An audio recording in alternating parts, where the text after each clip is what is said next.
কথা কস না কে? মা শুধু বলে মার মাথাটা জিমজিম করে। মার কি হইছে? তোর ভাই হইব রে। আমার ভাই হইব? ভাই হইবার পারে, বোন হইবার পারে, তো আমি কইবা পারুম না। রে কি মজা, আমার ভাই হইব, আমি তার সাথে খেলুম। চকলেট খাবি? হ। দাঁড়া, নে বাড়ি জাগা, দেরি করিস না।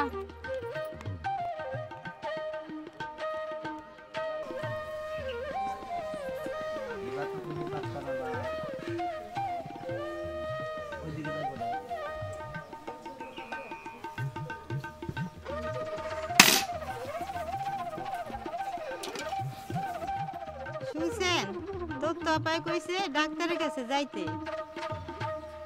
তো কইব না কা? এত আমগো নুরু কবিরাজের কথা জানে না, জানলে এ কথা কইতো না।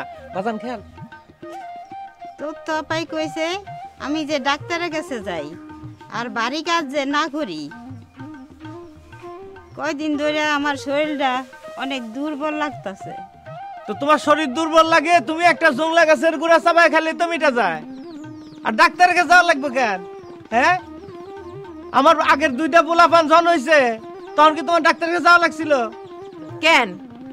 আমি তো নয় সালের মাইয়ে পোলা হইছি, আমাগো সময় তো কোনো কোভিডের ছবি লাগে নাই। তোমার ডাক্তারের কাছে যাওয়া লাগবে কেন? বাজান তোমার সাথে আছে। বস কি বেটা, লও। আমি অত বুঝি না, কয়দিন ধরে আমার শরীরটা অনেক দুর্বল লাগতাছে। যত সব আছে রে বাসাল, মেম সাহেব ওর ইচ্ছা হয়েছে না, আমি তোরে আজকে বিকালে কবির কাছে নিয়ে যাবো বেটা।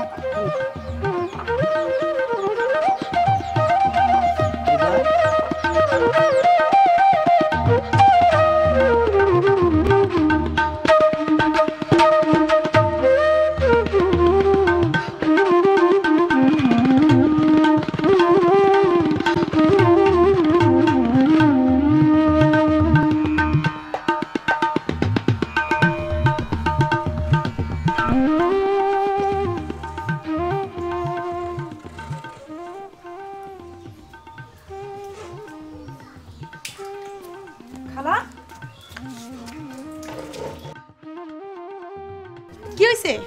মাথা ঘুরাইতেছে? তোমার না কইছি কতদিন এই সময় বাড়ি কাজ কাম করবা না? তোমার এখন 8 মাস চলতেছে। ডাক্তার বা কত করে কইছে? কে শুনে কার কথা? সোনিয়া কই? সোনিয়ার দুইটা পয়সা লাগে, সোনিয়ারও রুকসানা আপার বাসায় কামে দিছি। কি করুম ক, বাড়িতে কাজের লোক না থাকলে নিজে কাম নিজে গই করতে হয়। এইটাও মহা ভুল করছো। সোনিয়ার বয়স কত? 11 কিংবা 12। এই সময় বাচ্চাদের কাছাকাছি রাখতে হয়, ওদের মন মানসিকতা চেঞ্জ হয়। আর তুমি কি করছো? আরো দূরে পাঠাই দিছো। এমন করে কথা কস, মনে হয় যেন বইয়ের কথা শুনতেছি। আবার কি হলো? নানি, ও নানি, নানি খালা জানি কেমন করতেছে?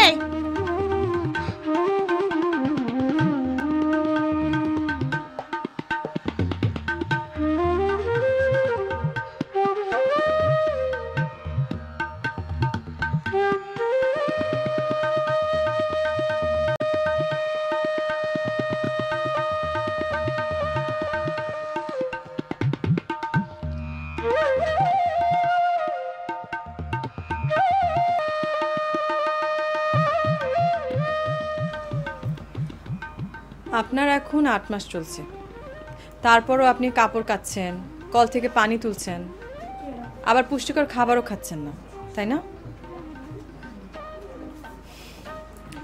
আমার মনে হয় ওনার এক্লেমশিয়া হয়েছে। কি মা বললে? এক্লেমশিয়া এই ঢুলে কি হয়? মেয়েদের গর্ভকালীন সময়ে একটা বড় ধরনের রোগ হচ্ছে এক্লেমশিয়া। এটা হলে প্রথমত খুব খিঁচুনি শুরু হয়। এই রোগে হলে মা ও শিশুর ক্ষতি হতে পারে, অনেক সময় মা মারাও যেতে পারে। আপনি বোধহয় গর্ভকালীন টিকাও নেননি, না? নিতে চাইছিল, আমি তাকে নিষেধ করছি। মা কেন? এর আগে তো 2টা পোলাপান হয়েছে, তখন 2 টিকা ফিকে কিছু লাগে নাই। আশ্চর্য। আসলে নারী স্বাস্থ্য বিষয়ে আমাদের দেশে এখনো কেউ সেভাবে ভাবেই না। কি যে কোন না আম্মা, আমাকে তো মাইয়ে বলে হইছে। আপনাদের সময় তো নারী স্বাস্থ্য নিয়ে সেরকম সচেতনতাও ছিল না। আপা, নারী স্বাস্থ্য বিষয়টা যদি হ্যাঁ করে আপনি একটু বুঝায় কইতেন। নারীর সুস্থতাই হলো নারীর স্বাস্থ্য। বুঝতে পারলেন না তো? হ আপা, আমাকে একটু বুঝাই কোন। আচ্ছা ঠিক আছে, আমি শাহানা আপার কথা দিয়ে শুরু করি। শাহানা আপা গর্ভবতী, কিন্তু তিনি গর্ভকালীন কোনো টিকাই নেননি, এমনকি তিনি পাননি কোনো পুষ্টিকর খাবার। কিন্তু কোনো নারী যখন গর্ভবতী হয় তখন তার শারীরিক এবং মানসিক সুস্থ থাকা খুবই জরুরি। শাহানা আপার ক্ষেত্রে এগুলোর কোনোটাই ঘটেনি। দেশের সরকারি এবং বেসরকারি প্রতিষ্ঠানগুলো, যেমন ধরেন স্থানীয় উদ্যোক্তা, আবার সরকারি বেসরকারি সংস্থা, কেন্দ্র হতে শুরু করে তৃণমূল পর্যায়েও সকল নীতির প্রণয়ন, পরিকল্পনা প্রণয়ন, এমনকি সিদ্ধান্ত নেওয়ার দায়িত্ব হচ্ছে স্বাস্থ্য এবং পরিবার পরিকল্পনা মন্ত্রণালয়ের। দেশের সকল মানুষ, বিশেষ করে গ্রামীণ জনগোষ্ঠী যাতে উপকৃত হয় সেজন্য প্রজনন, স্বাস্থ্য, মেয়েলি বিভিন্ন রোগ সম্পর্কে ধারণা, নিরাপদ মাতৃত্ব, গর্ভোত্তর সেবা, পরিবার পরিকল্পনা, নবজাতকের স্বাস্থ্য, ডায়রিয়া, নিউমোনিয়া, সংক্রামক ব্যাধি, মানসিক প্রতিবন্ধী, স্তন ক্যান্সার এবং বয়ঃসন্ধি ইত্যাদি সেবা দিয়ে থাকে। এই মানসিক স্বাস্থ্য বিষয়টা কি? মনের প্রশান্তির সঙ্গেই মানসিক স্বাস্থ্য ব্যাপারটা জড়িত। যেমন ধরেন, একজন নারী যখন গর্ভবতী হয় তখন তার সাথে কোনোভাবেই কোনো ঝগড়া করা যাবে না। মানসিকভাবে সে যেন কোনো চাপের মধ্যে না থাকে সেদিকেও আমাদের নজর রাখতে হবে। এ সবই হচ্ছে মানসিক স্বাস্থ্য। হ আপা, অনেক কিছু শিখছি আপনার কাছ থেকে।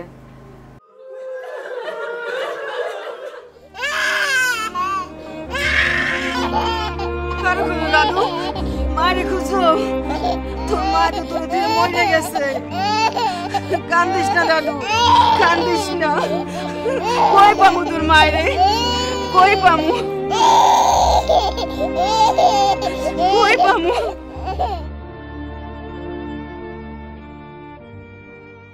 এই শিশুটি খুঁজছে তার মাকে, আর আমাদের এই গল্পের সোনিয়া কিংবা ইমাদুল মাকে হারিয়ে দিনে ধীরে বড় হয়ে উঠছে তারা। একদিনে ইমাদুল, সোনিয়া দুজনেই বড় হবে। সোনিয়াও একদিন মা হবে। সোনিয়ার মা শাহানা বেগমের নিরাপদ স্বাস্থ্য নিশ্চিত করতে পারিনি আমরা, কিন্তু সোনিয়ার নিরাপদ স্বাস্থ্য, নারীর নিরাপদ স্বাস্থ্য নিশ্চিত করতে হবে আমাদের।